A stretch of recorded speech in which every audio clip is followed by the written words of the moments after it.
morning, dear students. Actually, I am receiving many comments of class 10th students.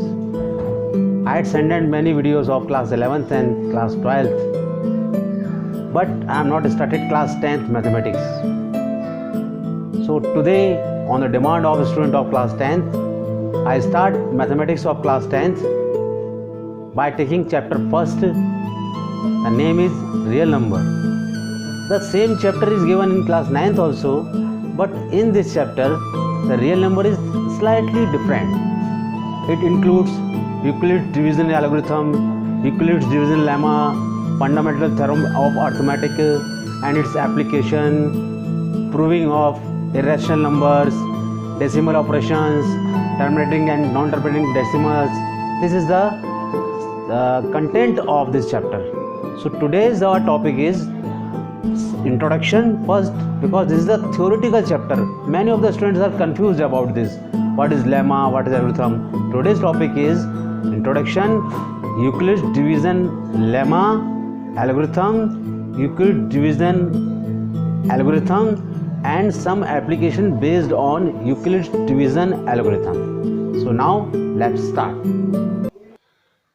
So now, dear students, mathematics class 9th chapter 1, name is real numbers. Okay, this is the name of chapter and the unit name is number system. It is different. Okay, class 10th का ये first chapter है real number, और ये इसकी unit जो है, unit में जो है आप बुक में देखेंगे तो वहाँ लिखा होगा नंबर सिस्टम. यूनिट फर्स्ट का पहला चैप्टर है real numbers. Topics as I earlier told you, introduction, Euclid's division lemma, Euclid's division algorithm and its application means like HCF. जैसा कि मैंने बताया, इसके टॉपिक्स जो हैं वो है इंट्रोडक्शन पहले, फिर यूक्लिड्स डिवीजन लेमा होता क्या है, फिर यूक्लिड्स डिवीजन एल्गोरिथम क्या होता है, और उसके एप्लीकेशन मीन्स एचसीएफ. ठीक. Now I am comes on introduction. Introduction is a very simple thing, as the title of chapter is real number. So the introduction is all type of number including real, including rational and irrational number are called real numbers.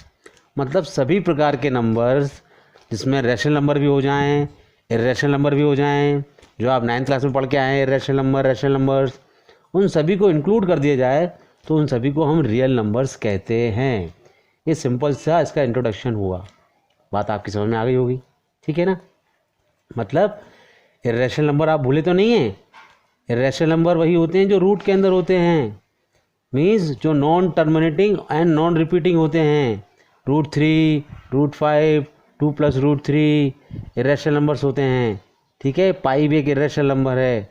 और rational number आप जानते हैं, zero भी rational होता है, भूलिएगा मत. 0 is also rational number. Okay. 1 को मत भूलिएगा. 1 क्या होता है? 1 neither prime nor composite. 1 prime और कंपोजिट में नहीं आता है, और प्राइम नंबर्स आप जानते ही हैं. तो यही मतलब है कि रियल नंबर्स में वो सभी नंबर्स आते हैं, और रैशनल नंबर और इरेशनल नंबर्स भी आते हैं, उन्हें हम रियल नंबर्स कहते हैं. और उसे आर, ये आर दिख रहा है आपको, ये आपको देखने को मिलेगा. इसे हम आर से डिनोट करते हैं. आर से, आर इसका साइन है. ठीक. इसके बाद में एक और लास्ट नंबर बचता है कॉम्प्लेक्स नंबर, जो आप क्लास 11 में पढ़ेंगे, वो बात बाद में करेंगे हम. तो अब हमारा पहला टॉपिक हो गया क्या? इंट्रोडक्शन हमने बता दिया. Now Euclid's division lemma. अब ये Euclid's division lemma, what is this? This is the name of any film? This is the name of any book? क्या है इसका मतलब? आपकी सिलेबस में है ना, तो इसका मीनिंग क्या है? पहले आप इसका मीनिंग समझिए. Euclid's, about Euclid. About Euclid. Euclid क्या है? यूक्लिड हिस्टोरिकल स्टोरी सुना रहा हूँ मैं आपको यूक्लिड्स के बारे में. Euclid was a famous mathematician of Greek. He collect the data of the previous mathematicians like Thales, Pythagoras and other mathematician, and arrange the data, and he written a book that name is Element.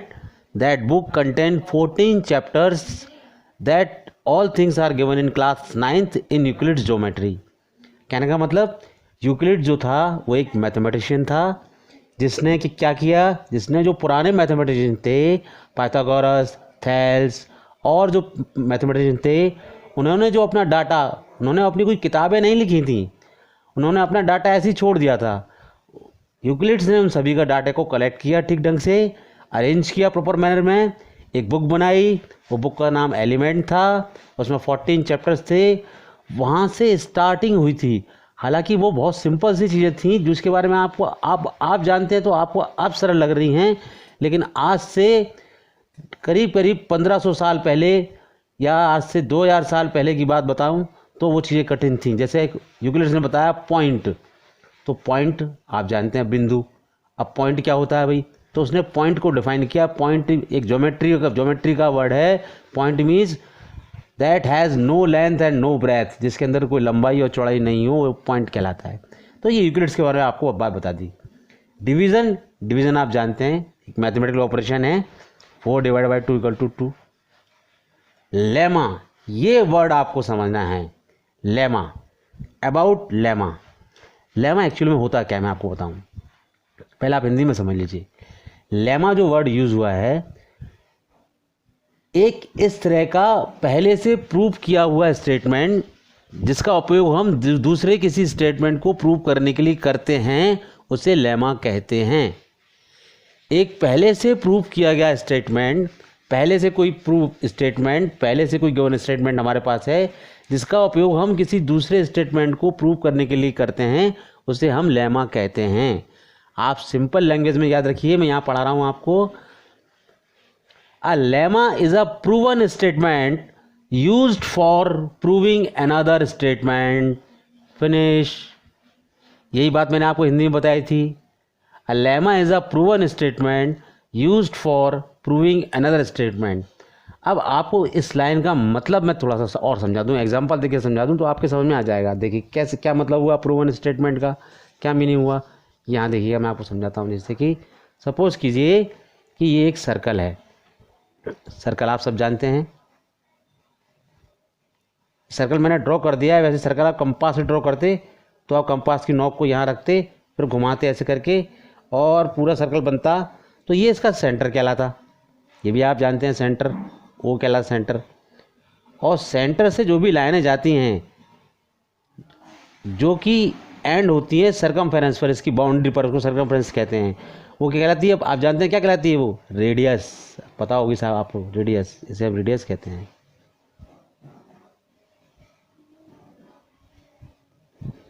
ये भी radius है, ये भी radius है, ये भी radius है।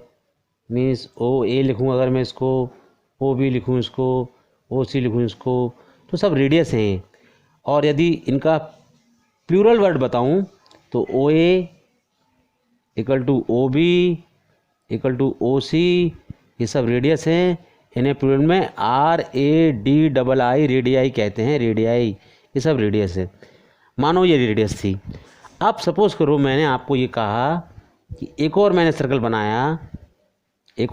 बनाया, सपोज करो, और मैंने सेंटर से एक लाइन पास होती हुई भेज दी। सेंटर से लाइन गई है, सेंटर से लाइन गई है। ये ए है और ये बी है। तो सेंटर से लाइन जाने वाली लाइन क्या कहलाती है, वो कहलाती है डायमीटर। यानी यहाँ से लेके यहाँ तक का पोर्शन भी आर है और ये पोर्शन भी आर है। तो इसका मतलब ये हुआ कि ये डायमीटर जो हुआ, तो डायमीटर = क्या हो गया, 2 × रेडियस। अब प्रूवन स्टेटमेंट, ये स्टेटमेंट प्रूवन था, which we use to prove another statement. Radius हम जानते थे, उससे हमने डायमीटर प्रूव किया कि डायमीटर = 2 × रेडियस होता है। ये इसका मतलब हुआ जो मैं आपको समझा रहा था। आप प्रूवन स्टेटमेंट, रेडियस हम जानते हैं, रेडियस से हम नहीं प्रूव कर दिया कि रेडियस डायमीटर क्या होता है। डायमीटर का एक नया रिलेशन बना दिया, डायमीटर = होता है 2 × रेडियस, प्रूव कर दिया मैंने। तो यही लेमा का मतलब था। ठीक, ये मैंने आपको एग्जांपल देके समझा दिया। आगे चलते हैं। अब यूक्लिड्स डिवीजन लेमा कंसेप्ट, यहाँ से आपका 10th का मैथ शुरू होता है। अभी तो मैंने आपको समझाया था यूक्लिड डिवीजन लेमा का मतलब क्या है, मीनिंग क्या है, मीनिंग समझाया था मैंने आपको, जो आपको कोई नहीं समझाएगा, आपको बुक में नहीं मिलेगा। अब यहाँ से आपको बुक में मिलेगा। यहाँ से Euclid division lemma concept actually में होता क्या है, जो आपको लर्न करनी है। और ये हमेशा एग्जाम में पूछा जाता है कि डिफाइन यूक्लिड डिविजन लेमा। करीब करीब 10th क्लास में मैं समझता हूँ ऐसी कोई ईयर नहीं गई होगी जिसमें 1 मार्क्स या 2 मार्क्स में ये क्वेश्चन नहीं पूछा गया हो इस चैप्टर में से। गारंटीड है, 100% है, बिल्कुल 100%। तो समझिए, हिंदी में समझ लीजिए। मान लीजिए कोई 2 पॉजिटिव इंटीजर्स हैं ए और बी। यदि कोई पॉजिटिव इंटीजर ए और बी हैं तो वहाँ पर 2 यूनिक पॉजिटिव इंटीजर्स क्यू और आर ज़रूर एग्जिस्ट करेंगे एक रिलेशन के तहत। वो रिलेशन होगी ए = BQ + R। ये मैं आपको अभी समझा दूंगा, सबको समझ में आएगा आपको। देखिए, अब आपको ये लाइन हमेशा लर्न रखनी है, आज ही लर्न कर लीजिएगा, ये एग्ज़ाम में हमेशा आएगा, हमेशा पूछेंगे आपसे। तो for any 2 given positive integers a and b there exist unique whole numbers Q and R such that A = BQ + R where, ये भी बहुत ज़रूरी है, where R is greater than = 0 and less than B। R is greater than = 0 and less than B। इस सभी का meaning मैं आपको अभी समझा रहा हूँ। इस सब का मीनिंग मैं जानता हूँ, ये लाइन आपको समझ में नहीं आई होगी क्या लिख दिया गया है, इसका मैं मीनिंग समझाऊंगा आपको। किताब में यहाँ तक ही छोड़ देते हैं। अब देखिए, सपोज करिए, अब इसमें ए क्या है, ए क्या है, ए है डिविडेंड। ए डिविडेंड है जिसको हम डिवाइड करते हैं। बी क्या है, बी डिवाइज़र है जिससे हम डिवाइड करते हैं, ये बात आपको पता होगी पहले से। क्यू क्या है, क्यू कोशेंट है। कोशेंट मतलब जो आंसर आता है, भागफल जिसे हम कहते हैं हिंदी में, ठीक है। आर क्या है, आर क्या है, रिमाइंडर है। रिमाइंडर मीन जो शेष बचता है। तो ए क्या है बता दिया, डिविडेंड है। बी क्या है बता दिया, डिवाइज़र है। क्यू क्या है बता दिया, कोशेंट है। आर क्या है बता दिया, रिमाइंडर है। तो ए = BQ R में ABQR चीज़ें मैंने आपको बता दी क्या है। इतनी बात यहाँ तक क्लियर हो गई। अब मैंने आपको एक एग्जांपल दिया, 44 / 3। 44 को डिवाइड कर रहे हैं। 44 क्या है, 44 ए है 44, डिविडेंड है। डिवाइड कर रहे हैं 3 से, ये क्या है, बी है। डिवाइड किया, 3 × 1 = 3, 1 4 आया, 2 लिया, फिर 14 क्या आया, क्वोशेंट। 14 क्या है, क्यू है। और ये क्या है, 2 क्या है, 2 क्या है, आर है। 2 क्या है, आर है। अब आपको समझ में आ गया। अब ये A = BQ + R कैसे हो गया, ये चीज़ आप पहले से जानते होंगे कि dividend = divisor × quotient plus remainder होता है। क्लास 7th 8th से पढ़ते आए हैं आप, ठीक। तो 44 मतलब डिविडेंड मैंने ले लिया, डिविडेंड ये रहा 44, ठीक। 3 डिवाइज़र है। कोशेंट 14 कोशेंट है, प्लस रिमाइंडर 2 है। तो देखिए 14 3 = 42 + 2 44 आ गया। तो ए क्या हुआ, 44 हुआ, ये बी हुआ, ये क्यू हुआ, ये आर हुआ, आ गया, वही चीज़ आ गई, A = BQ + R। तो ये चीज़ बहुत सरल अभी लग रही है, लेकिन जिस समय यूक्लिड्स ने इस डिवीज़न लेमा को खोजा था, मैं आपको बताऊं, डिवीज़न का कंसेप्ट एडिशन और सब्ट्रैक्शन के बहुत बार, मैथमेटिक्स की हिस्ट्री बता रहा हूँ, हिस्ट्री, एडिशन से लोग मल्टीप्लिकेशन सीख चुके थे कि 2 + 2 4 होता है, एक बार और 2 प्लस कर दो तो 6 हो जाएगा, एक बार और 2 प्लस कर दो तो 8 हो जाएगा, यानी 2 × 4 कर दो तो 8 हो जाएगा। 2 4s R, 4s R बोलते हैं, 4 जा नहीं बोलते। 2 4 जा, 3 4 जा 12, 3 6 जा, ये टेबल सिखाते हैं, गलत सिखाते हैं, क्लास में बच्चों को गलत पढ़ाया जाता है। 3 4 जा कुछ नहीं होता, 3 4s R 12, ओके। तो आपको समझ में आ गया A = BQ + R क्या होता है। अब आप देखिए R क्या है, इस केस में देखिए R क्या है। R मैंने यहाँ बताया था आपको कि > 0 होता है। देखिए यहाँ 2 है, R 2 क्या है, > 0 है 2 जो है या तो 0 से बड़ा होगा या 0 के बराबर होगा, तो 0 से बड़ा है, 2 > 0। R < B बताया था, R < B। R क्या है, R ये 2 है, B क्या है, 3 है। देखिए 2 < 3। तो इस लाइन का मीनिंग आपको पूरी तरह समझ में आ गया। यही यूक्लिड डिवीजन लेमा कहलाता है। एकदम क्लियर कंसेप्ट मैंने आपको बताया है, बिल्कुल क्लियर। हाँ, कभी कभी आर इक्वल टू, आप बोलोगे ये ग्रेटर देन इक्वल टू 0 क्यों आया? अरे आर इक्वल टू 0 भी आ जाएगा। यहाँ समझिए, यहाँ लिया मैंने 42 डिवाइड बाई 3, 3 1 3, 1 2 3 4 12, 0, आर 0 आ गया, कोई दिक्कत नहीं है। मैंने क्या बोला था? R is greater than equal to 0, या तो आर ग्रेटर होगा या 0 के बराबर होगा, वही वाली बात आ गई। यहाँ पर ये क्या है? ये आपको दिख रहा है, ये ए है। ये क्या है? ये आपको बी है। ये क्या है? ये आपका क्यू है। ये क्या है? ये आपका आर है। और b is less than, R is less than b, तो आर देख लीजिए, R is less than b है, 0 है आर। अगर 0 है तो 0 इज लेस देन बी, क्या है? बी 3 है, बी 3 है, तो 0 भी आ सकता है। तो ये बात आपको मैंने पूरी क्लियर कर दी अच्छी तरह से, हिंदी और इंग्लिश में। मैं हिंदी का उपयोग इसलिए करता हूँ because language is the medium of gaining knowledge. यदि मैं इंग्लिश में ही बोलता रहा तो आप समझ नहीं पाएंगे सब कुछ, आपकी समझ में आना चाहिए, इसलिए हिंदी यूज़ कर रहा हूँ। तो now dear students, I explain you Euclid's division lemma. मैंने पूरी तरह से कोशिश की है, अच्छी तरह से अपना प्रयास पूरा किया है। मैं ये नहीं कहता कि मैं बहुत अच्छा पढ़ाता हूँ, मैं ये कहता हूँ कि मैं अच्छा पढ़ाने की कोशिश करता हूँ, बहुत अच्छा पढ़ाने की कोशिश करता हूँ, याद रखिएगा। अब मैं आपके पास नया शब्द लेके आया हूँ, एल्गोरिथम। एक्चुअली मुझे पढ़ाना था यूक्लिड डिवीजन एल्गोरिथम, लेकिन इससे पहले बता दूँ कि एल्गोरिथम क्या होता है। तो आप समझ लीजिए पहले हिंदी में क्या होता है एल्गोरिथम। एक अच्छी सी वेल डिफाइंड सीरीज जिससे हम किसी भी प्रॉब्लम को सॉल्व कर सकें, स्टेप बाय स्टेप सॉल्व करने की एक technique, step by step solve करने का एक तरीका। मैथमेटिक्स में किसी भी चीज़ को, किसी भी कंसेप्ट को, किसी भी क्वेश्चन को स्टेप बाय स्टेप सॉल्व करने का तरीका, उसे हम एल्गोरिथम कहते हैं। बात समझ आ गया आपको हिंदी में, लेकिन आपको इंग्लिश में लर्न कर रखना पड़ेगा। तो समझिए, an algorithm is a series of well defined which gives a method for solving a certain type of problem. An algorithm is a series, एक सीरीज है ऑफ वेल डिफाइंड टर्म्स। लिख देता हूँ मैं यहाँ पर, चलो वेल डिफाइंड टर्म्स और कर दिया मैंने,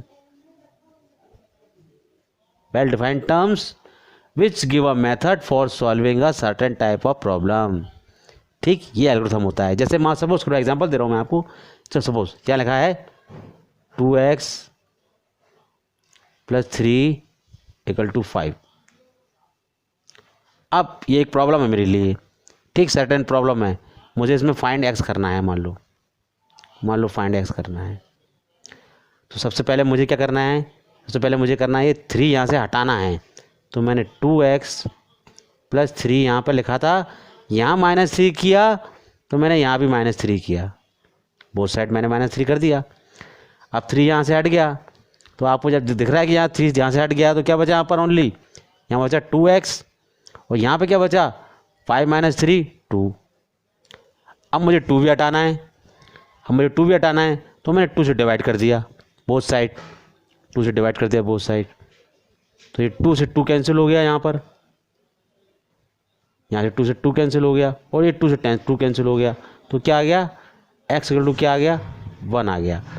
तो एक टाइप का एल्गोरिथम था, एक वेल डिफाइंड सीरीज थी। सबसे पहले मैंने 3 हटाया, डिमिनिश किया, फिर 3 क्या हट गया, तो फिर मैंने 2 बचा था, फिर मैं 2 डिमिनिश किया, x की वैल्यू निकालनी थी, ये प्रॉब्लम थी मेरे पास। तो ये एल्गोरिथम है एक तरह का। आप समझ में आ गया आपको एल्गोरिथम क्या होता है किसी भी प्रॉब्लम के लिए। अब मैं आता हूँ आपके लिए यूक्लिड्स डिवीजन एल्गोरिथम। ये क्या होता है सुन लीजिए। एक्चुअली में ये टेक्निक होती है एचसीएफ को कंप्यूट करने के लिए।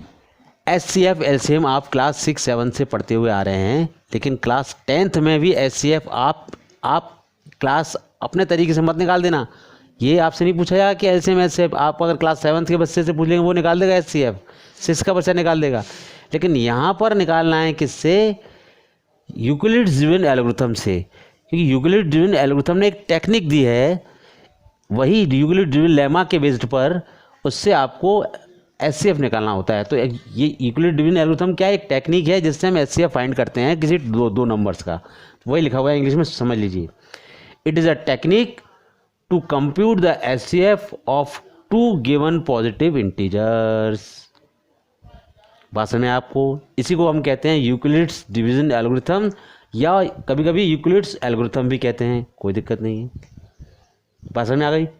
इससे हम HCF फाइंड करते हैं, और ये क्वेश्चन एग्ज़ाम में हर साल 2 मार्क्स में ज़रूर आता है 100%। इस चैप्टर के कुछ क्वेश्चन 100% हैं, इनको आप बिल्कुल भी आंख बंद करके सोच लीजिए ये आएगा।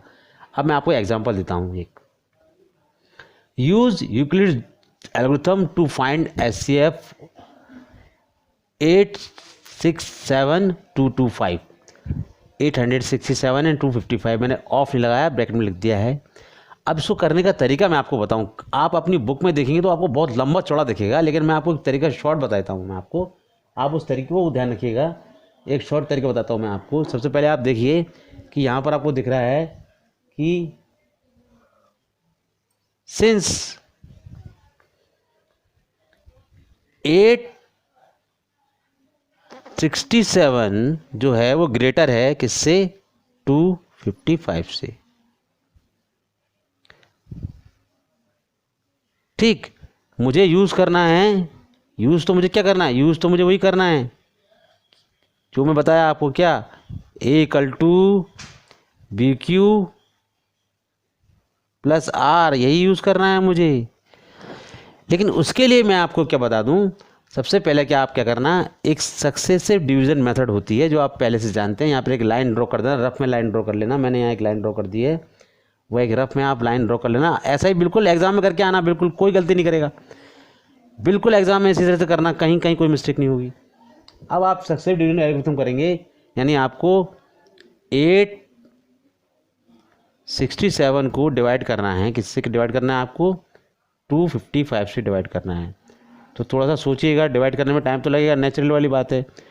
2 4 जा 4 जाएगा, 4 से ज़्यादा, 3 से हो रहा है, 3 जा किया, 3 5 15 का 5 765 आ गया, 765।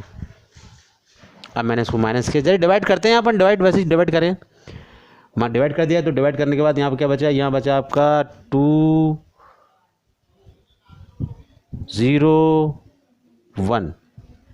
अब आप यहाँ रुक जाइएगा, लाइन लगा के यहाँ रुक जाइएगा, यहाँ रुक जाइएगा। अब यहाँ पर लिख दीजिएगा स्टेप फर्स्ट, समझ लो, बिल्कुल सरल तरीके से बता रहा हूँ, स्टेप फर्स्ट। अब स्टेप फर्स्ट के बाद में देख लीजिए, ए क्या है, A = BQ + R के फॉर्म में लिखना है। ए क्या है, 867 = B क्या है, 255, ये भी है। Q क्या है, 3 × 3 + R क्या है, 102।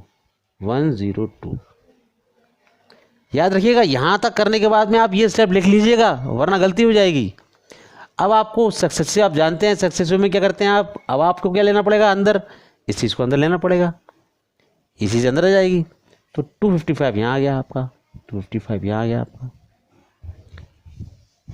ठीक, क्या आपने ले लिया 255, आपने फिर डिवाइड किया, फिर आपने डिवाइड किया तो आपने देखा 3 जा तो ज़्यादा हो रहा है, 2 ठीक है, 2 जा हो गया आपका 104।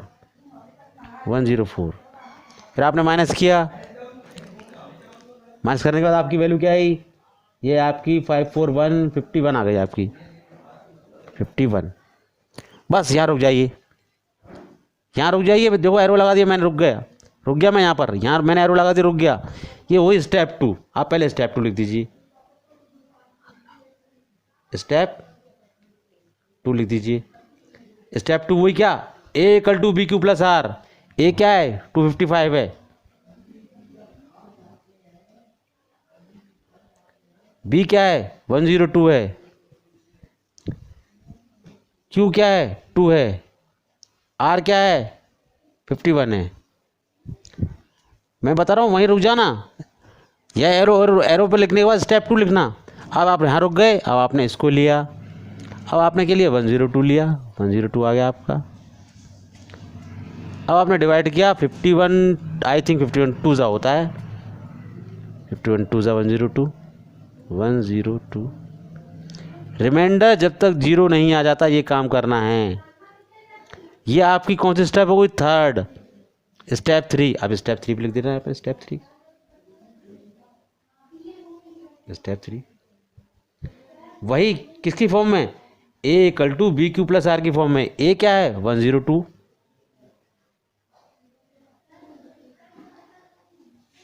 b क्या है? 51, q क्या है? 2, r क्या है? 0। जब तक r 0 ना आ जाए जब तक आपको ये काम करना है, बस बात खत्म। अब आप समझिए, एक बात छोटी समझ लीजिएगा, जिससे r 0 हुआ है वो उसका SCF कहलाता है। r जिससे 0 हुआ है, r किस टर्म से 0 हुआ है? 51 से। सो SCF of 8, 6, 7 and 255 is 51। This is answer. इससे बेस्ट तरीके से मैं नहीं समझता कोई भी इस अर्थ पर समझा सकता है इन क्वेश्चंस को। बुक में देखना, लैंग्वेज भरी पड़ी है, लैंग्वेज भरी पड़ी है, कोई ज़रूरत नहीं है लैंग्वेज की। लेकिन मैंने यहाँ कहा वहाँ रुकना, स्टेप 1 पे रुकने के बाद स्टेप 1 करना, स्टेप 2 पे करने के बाद स्टेप 2 लिखना, स्टेप 3 पे स्टेप 3 लिखना, और जब तक 0 ना आ जाए, इसी को कहते हैं यूक्लिड्स डिवीजन एल्गोरिथम। और ये क्वेश्चन 100% आता है इस सक्सेसिव डिवीजन मेथड से। बड़ी इजीली हमने SCF निकाल दिया। ये स्टेप हमारे AQ प्लस B, हमें ये नहीं करना, एग्ज़ाम वाला ये चेक करेगा, लेकिन ये आप डायरेक्ट कैसे करेंगे, इसके लिए आप इसकी हेल्प लेंगे। तो ये साइड में कर लेना, एग्ज़ाम वाला रॉन्ग नहीं करेगा, क्योंकि ये मेथड होता है। ठीक, it's clear? Okay. So my dear students, I tried to explain my best to you. Now it depends on your hard work, your interest and your passion towards the study. Passion is a very nice word, you know. Passion होता है। तो मैंने आपको समझाने की कोशिश की अच्छी तरह से, आपकी समझ में आया होगा। अब आप अपनी NCERT की फर्स्ट एक्सरसाइज कर सकते हैं, लेकिन इसमें मेन टर्म्स क्या है वो याद रखना। लेमा क्या होता है ये पूछा जाता है। यूक्लिड डिवीजन लेमा की डेफिनेशन हमेशा पूछी जाती है। What do you mean by algorithm पूछा जाता है। What is Euclid division algorithm पूछा जाता है, और इससे SCF ही निकालते हैं। और ये क्वेश्चन, दोनों क्वेश्चन, ये पार्ट जो मैंने आज का पार्ट पढ़ा है, ये पार्ट आपका एग्ज़ाम में करीब करीब 5 और 4 मार्क्स का 100% आज का पार्ट ज़रूर आता है, ये गारंटेड है। तो आज की क्लास को हम यहीं एंड करते हैं माय डियर स्टूडेंट्स। कंसंट्रेट कीजिए, मैंने एक SCF निकाला है, बुक में बहुत सारे SCF दिए हुए हैं, आप कम से कम 10-5 SCF इसी वे से निकालिए। लेकिन मैंने कहा था फर्स्ट स्टेप पर रुकना है, वहाँ रुक के स्टेप लिखना, सेकेंड स्टेप पर रुक के स्टेप लिखना, थर्ड स्टेप पर रुक के स्टेप लिखना। पूरा करने के बाद स्टेप लिखोगे गलती हो जाएगी। तो ये SCF आप बहुत सारे निकालेंगे, इसी मेथड से निकालेंगे। आज की क्लास को हम यहीं एंड करते हैं। ओके माय डियर स्टूडेंट्स, एक बात लास्ट में कहना चाहूँगा, प्लीज़ एंड प्लीज़, मुझे आपके शेयर और लाइक कम मिल रहे हैं। प्लीज़ ज़्यादा से ज़्यादा लाइक कीजिए, ज़्यादा से ज़्यादा शेयर कीजिए, सब्सक्राइब कीजिए, और कमेंट्स जितना करना चाहें उतने कमेंट्स कीजिए। Okay, thank you, have a nice day.